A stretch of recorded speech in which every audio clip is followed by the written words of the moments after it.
ವಸತಿ ನಿಲಯದಿಂದ ಬಾಲಕ ಜೀವನ್ ನಾಪತ್ತೆ ಕೇಸ್ ಸುಖಾಂತ್ಯ ಕಂಡಿದೆ. ಪುಷ್ಪಾ ಮಹಾಲಿಂಗಪ್ಪ ಹಾಸ್ಟೆಲ್ನಿಂದ ಕಾಣೆಯಾಗಿದ್ದ ಬಾಲಕ ಪಂಚೇನಹಳ್ಳಿ ಬಸ್ ನಿಲ್ದಾಣದಲ್ಲಿ ಪತ್ತೆಯಾಗಿದ್ದಾನೆ. ಚಿಕ್ಕಮಗಳೂರು ಜಿಲ್ಲೆಯ ಕಡೂರು ತಾಲೂಕಿನ ಪಂಚೇನಹಳ್ಳಿಯಲ್ಲಿ ಪತ್ತೆಯಾಗಿದ್ದು ಮಾಧ್ಯಮಗಳಲ್ಲಿ ಸುದ್ದಿ ನೋಡಿ ಜೀವನ್ನನ್ನ ಪ್ರಯಾಣಿಕ ಗುರುತಿಸಿದ್ದಾರೆ.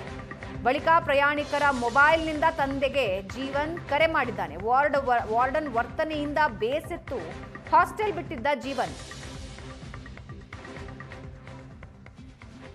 ಕಂಡವರ ಪ್ಯಾಂಟ್ ಹಾಕಿದ್ದೀಯಾ ಅಂತ ಬಿಚ್ಚಿಸಿ ವಾರ್ಡನ್ ಹಿಂಸೆ ಕೊಡ್ತಾ ಇದ್ರಂತೆ. ಇಲ್ಲ ಅಂದಿದ್ದಕ್ಕೆ ಜುಟ್ಟು ಹಿಡಿದು ಆವಾಜ್ ಹಾಕಿದ್ರಂತೆ. ವಾರ್ಡನ್ ಪ್ಯಾಂಟ್ ಬಿಚ್ಚಿ ಹೆಗಲ ಮೇಲೆ ಇಟ್ಟು ಹೋದೆ ಅಂತ ಜೀವನ್ ಹೇಳ್ತಾ ಇದ್ದು ವಾರ್ಡನ್ ವಿರುದ್ಧ ಕ್ರಮಕ್ಕೆ ಜೀವನ್ ತಾಯಿ ಸವಿತಾ ಆಗ್ರಹಿಸ್ತಾ ಇದ್ದಾರೆ. ಮಗು ಸಿಕ್ಕಿದೆ ಅಂತ ನಮ್ಮ ಮನೆಯವ್ರು ಫೋನ್ ಮಾಡಿದ್ರು. ವಿಡಿಯೋದವರೆಲ್ಲ ಮೊಬೈಲಲ್ಲಿ ಎಲ್ಲರಿಗೂ ಶೇರ್ ಮಾಡಿ ನ್ಯೂಸಲ್ಲೆಲ್ಲ ಬಂದಿದ್ದರಿಂದ ಮಗು ಯಾರೋ ನೋಡಿ ಅರಸೀಕೆರೆ ಗಾಡಿಯಲ್ಲಿ ಮಗು ಇದೆ ಅಂತ ಹೇಳಿ ಯಾರೋ ಫೋನ್ ಮಾಡಿ ಅವನಿಗೆ ಕೊಟ್ಟು ಅವ್ರ ತಂದೆಗೆ ಮಾಡಿ ಅವ್ರ ತಂದೆ ಹೋಗಿ ಪಂಚನಹಳ್ಳಿ ಬಂದು ಹಿಡ್ದಾನೆ ಕರ್ಕೊಂಬಂದಿದ್ದಾರೆ. ಆದರೆ ವಸತಿ ನಿಲಯದಿಂದ ಬಾಲಕ ಜೀವನ್ ನಾಪತ್ತೆ ಕೇಸ್ ಸುಖಾಂತ್ಯ ಕಂಡಿದೆ. ಪುಷ್ಪಾ ಮಹಾಲಿಂಗಪ್ಪ ಹಾಸ್ಟೆಲ್ನಿಂದ ಕಾಣೆಯಾಗಿದ್ದ ಬಾಲಕ ಪಂಚೇನಹಳ್ಳಿ ಬಸ್ ನಿಲ್ದಾಣದಲ್ಲಿ ಪತ್ತೆಯಾಗಿದ್ದಾನೆ. ಚಿಕ್ಕಮಗಳೂರು ಜಿಲ್ಲೆಯ ಕಡೂರು ತಾಲೂಕಿನ ಪಂಚೇನಹಳ್ಳಿಯಲ್ಲಿ ಪತ್ತೆಯಾಗಿದ್ದು ಮಾಧ್ಯಮಗಳಲ್ಲಿ ಸುದ್ದಿ ನೋಡಿ ಜೀವನ್ನನ್ನ ಪ್ರಯಾಣಿಕ ಗುರುತಿಸಿದ್ದಾರೆ. ಬಳಿಕ ಪ್ರಯಾಣಿಕರ ಮೊಬೈಲ್ನಿಂದ ತಂದೆಗೆ ಜೀವನ್ ಕರೆ ಮಾಡಿದ್ದಾನೆ. ವಾರ್ಡನ್ ವರ್ತನೆಯಿಂದ ಬೇಸತ್ತು ಹಾಸ್ಟೆಲ್ ಬಿಟ್ಟಿದ್ದ ಜೀವನ್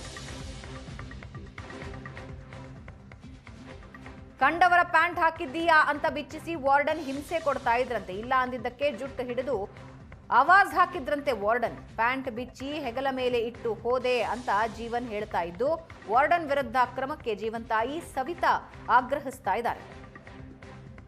ಮಗು ಸಿಕ್ಕಿದೆ ಅಂತ ನಮ್ಮ ಮನೆಯವ್ರು ಫೋನ್ ಮಾಡಿದ್ರು. ವಿಡಿಯೋದವರೆಲ್ಲ ಮೊಬೈಲಲ್ಲಿ ಎಲ್ಲರಿಗೂ ಶೇರ್ ಮಾಡಿ ನ್ಯೂಸಲ್ಲೆಲ್ಲ ಬಂದಿದ್ದರಿಂದ ಮಗು ಯಾರೋ ನೋಡಿ ಅರಸೀಕೆರೆ ಗಾಡಿಯಲ್ಲಿ ಮಗು ಇದೆ ಅಂತ ಹೇಳಿ ಯಾರೋ ಫೋನ್ ಮಾಡಿ ಅವನಿಗೆ ಕೊಟ್ಟು ಅವ್ರ ತಂದೆಗೆ ಮಾಡಿ ಅವ್ರ ತಂದೆ ಹೋಗಿ ಪಂಚನಹಳ್ಳಿ ಬಂದು ಹಿಡ್ದಾನೆ ಕರ್ಕೊಂಬಂದಿದ್ದಾರೆ. ಆದರೆ ವಸತಿ ನಿಲಯದಿಂದ ಬಾಲಕ ಜೀವನ್ ನಾಪತ್ತೆ ಕೇಸ್ ಸುಖಾಂತ್ಯ ಕಂಡಿದೆ. ಪುಷ್ಪಾ ಮಹಾಲಿಂಗಪ್ಪ ಹಾಸ್ಟೆಲ್ನಿಂದ ಕಾಣೆಯಾಗಿದ್ದ ಬಾಲಕ ಪಂಚೇನಹಳ್ಳಿ ಬಸ್ ನಿಲ್ದಾಣದಲ್ಲಿ ಪತ್ತೆಯಾಗಿದ್ದಾನೆ. ಚಿಕ್ಕಮಗಳೂರು ಜಿಲ್ಲೆಯ ಕಡೂರು ತಾಲೂಕಿನ ಪಂಚೇನಹಳ್ಳಿಯಲ್ಲಿ ಪತ್ತೆಯಾಗಿದ್ದು ಮಾಧ್ಯಮಗಳಲ್ಲಿ ಸುದ್ದಿ ನೋಡಿ ಜೀವನ್ನನ್ನ ಪ್ರಯಾಣಿಕ ಗುರುತಿಸಿದ್ದಾರೆ. ಬಳಿಕ ಪ್ರಯಾಣಿಕರ ಮೊಬೈಲ್ನಿಂದ ತಂದೆಗೆ ಜೀವನ್ ಕರೆ ಮಾಡಿದ್ದಾನೆ. ವಾರ್ಡನ್ ವರ್ತನೆಯಿಂದ ಬೇಸತ್ತು ಹಾಸ್ಟೆಲ್ ಬಿಟ್ಟಿದ್ದ ಜೀವನ್ ಕಂಡವರ ಪ್ಯಾಂಟ್ ಹಾಕಿದ್ದೀಯಾ ಅಂತ ಬಿಚ್ಚಿಸಿ ವಾರ್ಡನ್ ಹಿಂಸೆ ಕೊಡ್ತಾ ಇದ್ರಂತೆ. ಇಲ್ಲ ಅಂದಿದ್ದಕ್ಕೆ ಜುಟ್ಟು ಹಿಡಿದು ಆವಾಜ್ ಹಾಕಿದ್ರಂತೆ. ವಾರ್ಡನ್ ಪ್ಯಾಂಟ್ ಬಿಚ್ಚಿ ಹೆಗಲ ಮೇಲೆ ಇಟ್ಟು ಹೋದೆ ಅಂತ ಜೀವನ್ ಹೇಳ್ತಾ ಇದ್ದು ವಾರ್ಡನ್ ವಿರುದ್ಧ ಕ್ರಮಕ್ಕೆ ಜೀವನ್ ತಾಯಿ ಸವಿತಾ ಆಗ್ರಹಿಸ್ತಾ ಇದ್ದಾರೆ. ಮಗು ಸಿಕ್ಕಿದೆ ಅಂತ ನಮ್ಮ ಮನೆಯವ್ರು ಫೋನ್ ಮಾಡಿದ್ರು.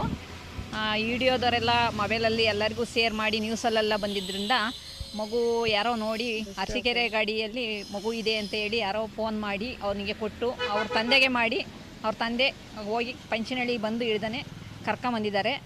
ಆದರೆ